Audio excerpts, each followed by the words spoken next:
بالله من الشيطان الرجيم. بسم الله الرحمن الرحيم. يا أيها الذين آمنوا لا ترفعوا أصواتكم فوق صوت النبي ولا تجهروا له بالقول كجهر بعضكم لبعض أن تحبط أعمالكم وأنتم لا تشعرون.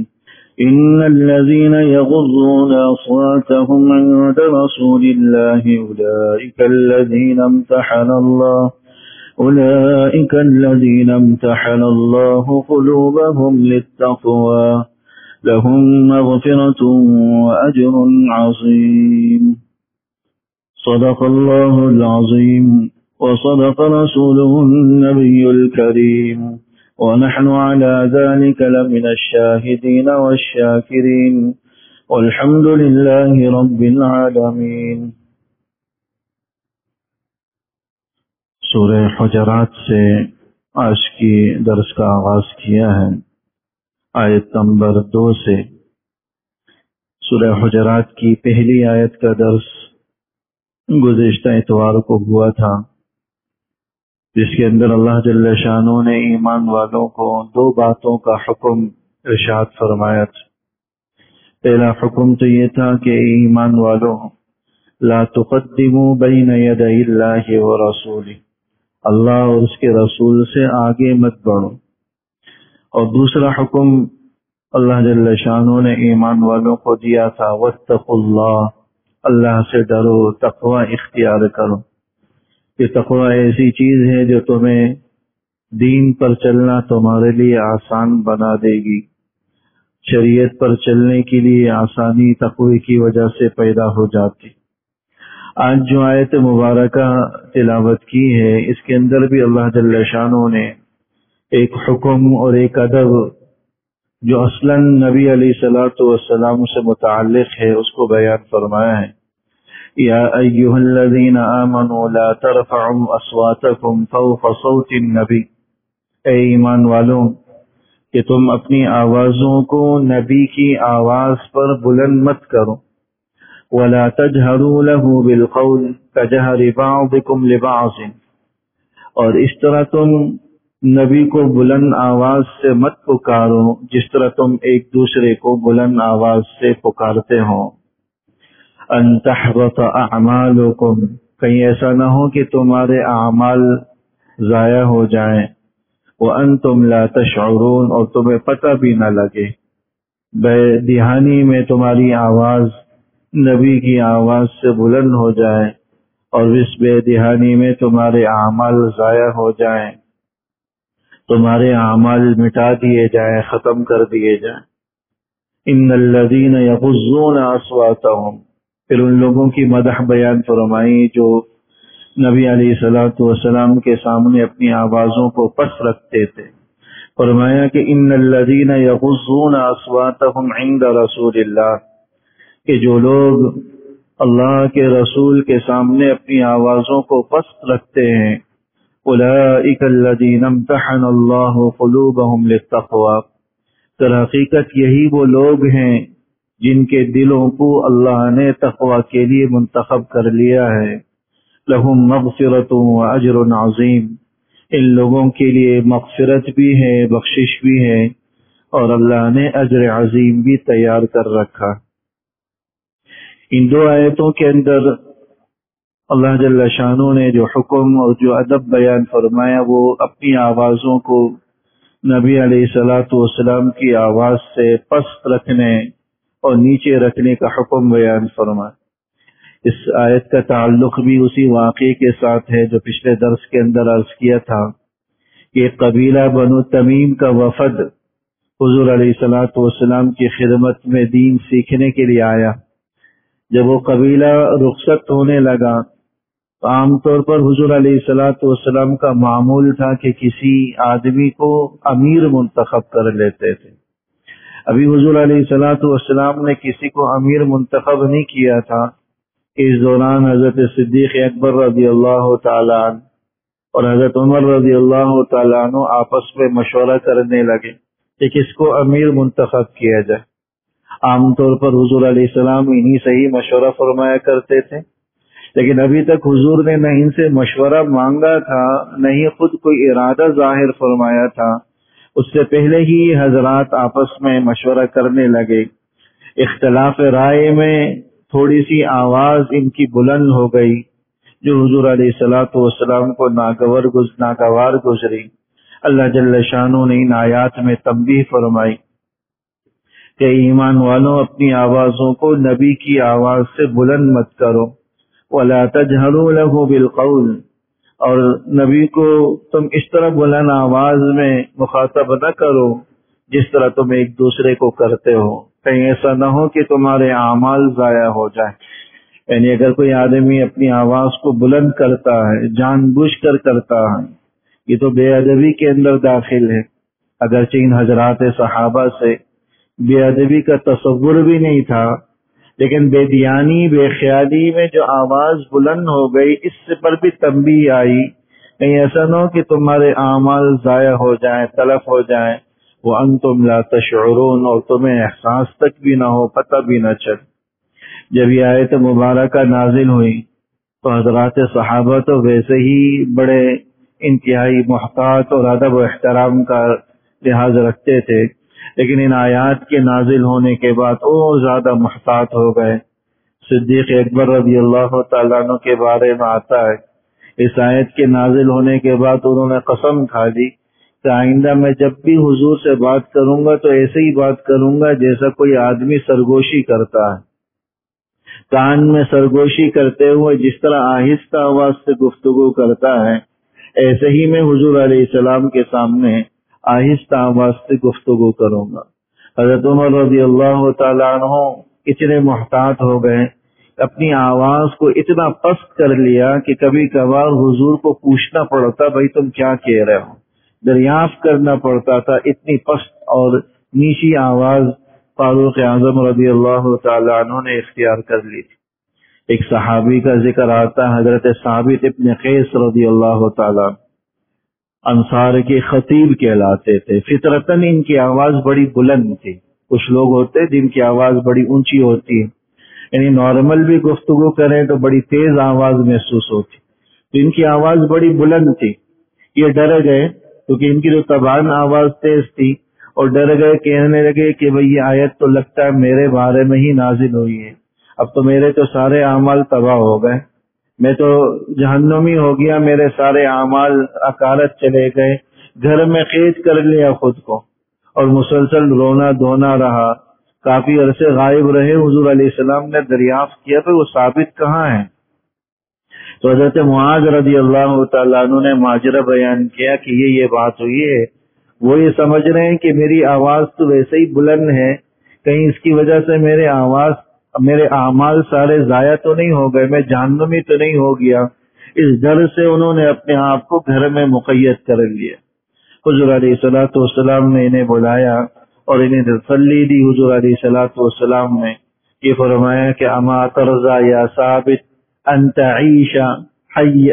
تعیش حمیدا، اے ثابت کیا تم اس پر راضی نہ ہو کہ اللہ تمہیں بڑی خوشیوں والی زندگی عطا فرمائے، وان تقتل شہیدا، اور تم اللہ کے راستے میں شہید کر دیے جاؤ، وتدخل الجنہ، اور پھر اللہ تمہیں جنت میں داخل کر دیں، کیا تم اس پر راضی نہیں ہو؟ تو حضرت ثابت نے فرمایا کہ اللہ کے رسول میں راضی ہوں، اور واقعی یہی ہوا کہ انہیں اللہ نے بڑی اچھی زندگی عطا فرمائی، بڑی فراوانی کے ساتھ زندگی گزاری۔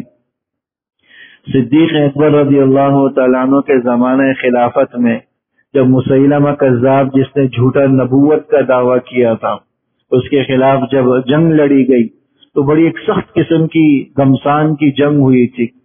روایات کے اندر آتا ہے کہ 27,000 مسلمان اس جنگ کے اندر شہید ہوئے تھے، بڑی سخت قسم کی جنگ تھی۔ 1200 کے قریب تو حفاظ صحابہ کرام اس غزوے کے اندر شہید ہو گئے تھے، جو حافظ۔ اسی غزوے میں حضرت ثابت ابن قیس رضی اللہ تعالیٰ عنہ بھی شہید ہو گئے۔ روایات کے اندر آتا ہے کہ جب مسیلمہ کذاب کی حواریوں نے حملہ کیا تو مسلمان پسپا ہو گئے تھے، پیچھے ہٹنے لگے تھے، تو انہیں بڑا سخت حملہ کیا تھا۔ تو حضرت ثابت اپنے ایک ساتھی سے کہنے لگے کہ بھئی جب حضور کے زمانے میں ہم لڑتے تھے تو اس طرح نہیں لڑتے تھے، کبھی پیچھے ہٹتے نہیں تھے. پھر انہوں نے یہ کیا کہ ایک گڑھا کھودا، اپنے آپ کو، اپنے پیروں کو اس گڑھے کے اندر داخل کر دیا تاکہ وہاں سے ہل ہی نہ سکیں. تو دشمن کے سامنے لڑتے رہے یہاں تک کہ تیر اندازی میں وہ شہید ہو گئے. جو اللہ جل شانہ نے انہیں شہادت کا مرتبہ بھی عطا فرمایا، زبان نبوت سے انہیں جنت کی بشارت اور خوشخبری بھی ملی. اس آیت کی نزول کے بعد حضرات صحابہ اتنے محتاط ہو گئے تھے. صدیق اکبر رضی اللہ تعالیٰ عنہ کا پوری زندگی کا معمول یہ ہو گیا کہ سرگوشی میں بات کرتے تھے. بلکہ یہ بھی معمول میں آتا ہے جب بھی کوئی نیا مہمان حضور سے ملنے کے لیے آتا یا کسی قبیلے کا وفد آتا تو پہلے صدیق اکبر رضی اللہ تعالیٰ ان سے ملتے اور انہیں حضور کی مجلس کے آداب سکھلاتے کہ سلام کیسے کرنا ہے، گفتگو کیسے کرنی ہے، حضور کے سامنے بات چیت کیسے کرنی ہے، بیٹھنا کیسا ہے، تمہارا مخاطب ہونے کا انداز کیسا ہونا چاہیے. سارے آداب سکھلا کر حضور علیہ السلام کی خدمت میں بھیجا کرتے تھے تاکہ کہیں کسی قسم کی بے ادبی کا شائبہ بھی نہ ہو. اتنا ادب اور احترام اپنی زندگیوں میں ان حضرات صحابہ رضوان اللہ تعالی علیہم اجمعین نے لازم کر لیا.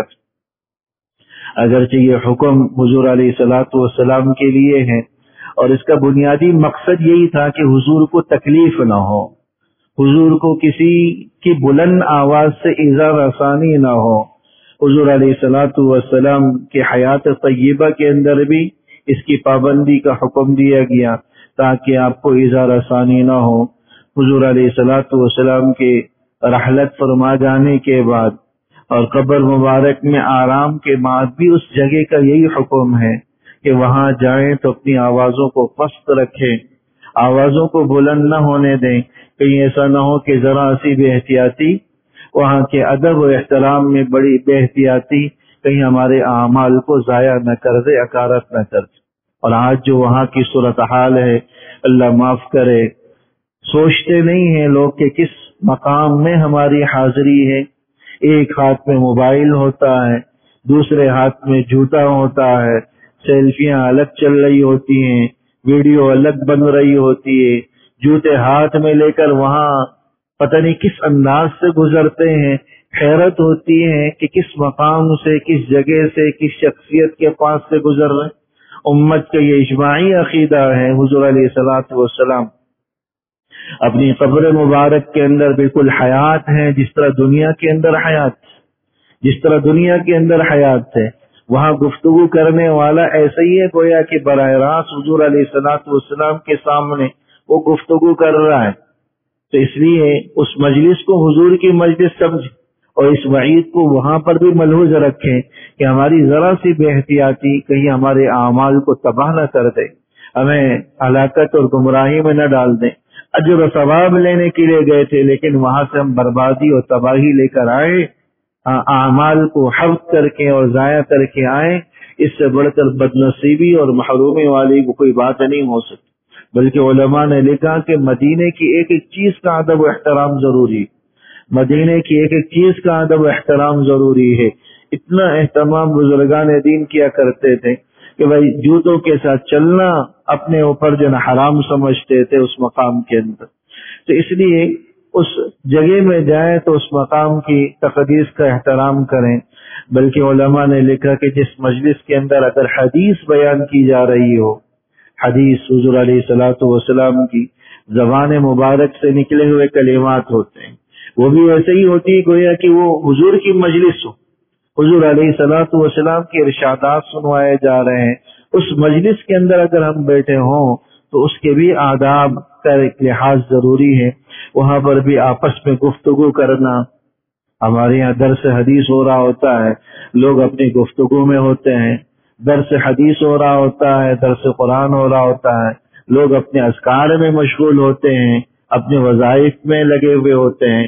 جب اللہ کے رسول کا کلام سنایا جا رہا ہے، حدیث سنائی جا رہی، وہ ہے کہ براہ راست حضور علیہ الصلوۃ والسلام کی کلمات آپ کی کانوں پہ پڑ رہے ہیں. ایسے میں کسی اور عمل کے اندر مشغول ہونا یہ بھی بے ادبی کے زمرے میں داخل. آپس میں گفتگو میں لگنا یا ذکر و اذکار میں مشغول ہو جانا یہ سب بظاہر ادب کے مناسب نہیں ہے، ادب کے مطابق نہیں ہے.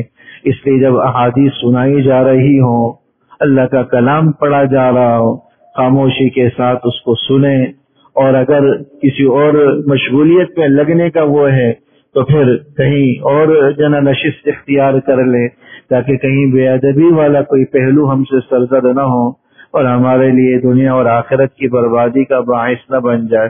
تو وہاں جا کر بھی اس ادب کو ملوز رکھیں. ایسی مجلسوں میں بیٹھیں جہاں حدیث اور قرآن کو بیان کیا جا رہا ہو، تو اس مجلسوں کا بھی ادب و احترام کا لحاظ ہو. اور علماء نے لکھا یہ بات بھی اس آیت کے ذیل میں، اگرچہ حکم حضور علیہ الصلوۃ والسلام سے متعلق ہے لیکن یہ حکم عام ہے سارے لوگوں کے لیے. اللہ جل شانہ نے یہ حکم اس لیے دیا تاکہ نبی علیہ الصلوۃ والسلام کو ایذا و تکلیف نہ ہو. اس لیے عام لوگوں کو بھی ہر ایسے عمل سے احتراز کرنا چاہیے جس سے دوسرے ایمان والوں کو ایذا اور تکلیف پہنچے. حضور علیہ الصلوۃ والسلام جب رات میں تہجد کے لیے اٹھتے تھے، روایات کے اندر آتا ہے کہ اس طرح اتنی آہستہ آواز سے اٹھتے تھے کہ دروازہ کھولنے کی آواز بھی نہیں آتی، چلنے کی قدموں کی چاپ تک سنائی نہیں دیتی تھی. یہ اس لیے کرتے تھے تاکہ جو زوجہ مطہرہ آرام فرما رہی ہیں ان کے آرام میں خلل واقع نہ ہو. اتنا لحاظ کسی کو اذیت اور تکلیف نہ پہنچانے کا یہ حضور علیہ الصلوۃ والسلام فرماتے تھے. اللہ جل شانہ نے ان آیات میں بھی ایک طرح سے یہی حکم دیا کہ آواز اتنی بلند نہ ہو جس سے دوسرے لوگوں کو ایذا ہو، دوسرے لوگوں کو پریشانی ہو. گفتگو کرتے ہوئے بھی مناسب معتدل آواز کے اندر گفتگو ہو. قرآن کریم میں اللہ جل شانہ نے ایک آیت میں فرمایا سورہ لقمان کے اندر، ان انکر الاصوات لصوت الحمیر، کہ اللہ کے نزدیک سب سے بری آواز یہ گدھے کی آواز ہے، کیونکہ وہ سب سے بلند آواز ہوتی.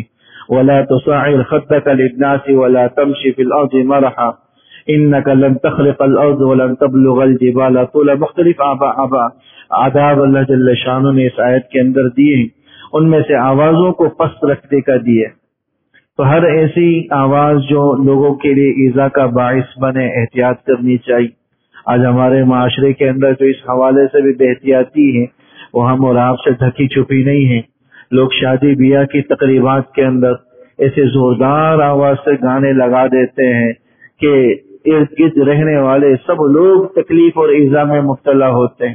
گناہ سننا ایک الگ بدعملی تھی، لوگوں کو اس گناہ میں مبتلا کر کے دوہرا وہ گناہ کما رہے ہوتے ہیں.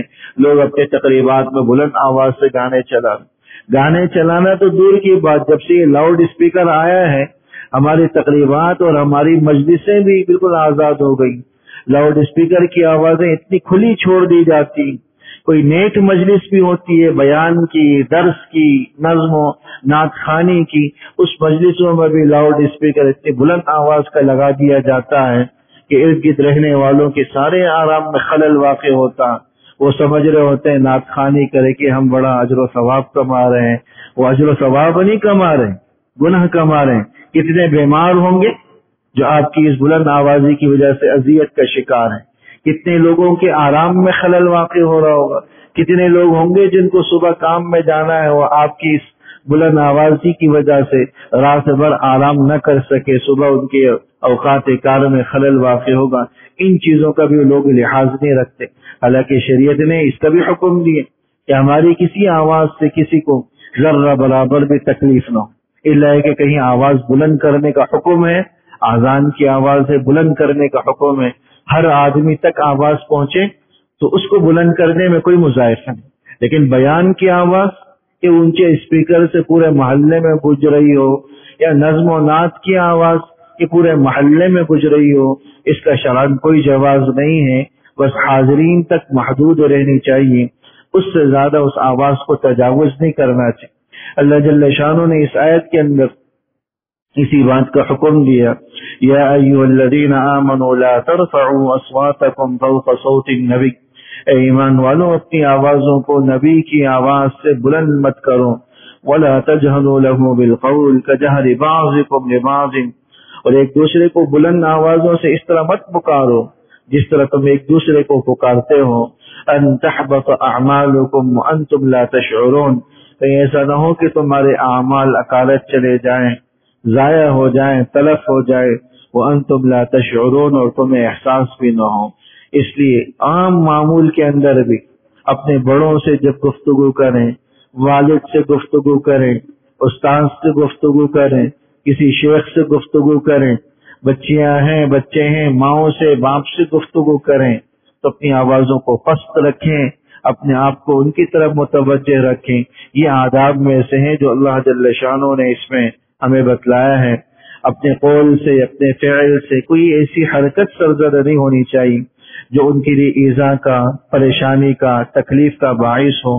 ان الذین یغضون اصواتهم، حضرات صحابہ جنہوں نے اپنی آوازوں کو پست کر لیا تھا، صدیق اکبر رضی اللہ تعالیٰ، حضرت عمر رضی اللہ تعالیٰ عنہ، اسی طرح حضرت ثابت ابن قیس رضی اللہ تعالیٰ عنہ، اللہ جل شانہ نے ان کی مدح بیان فرمائی۔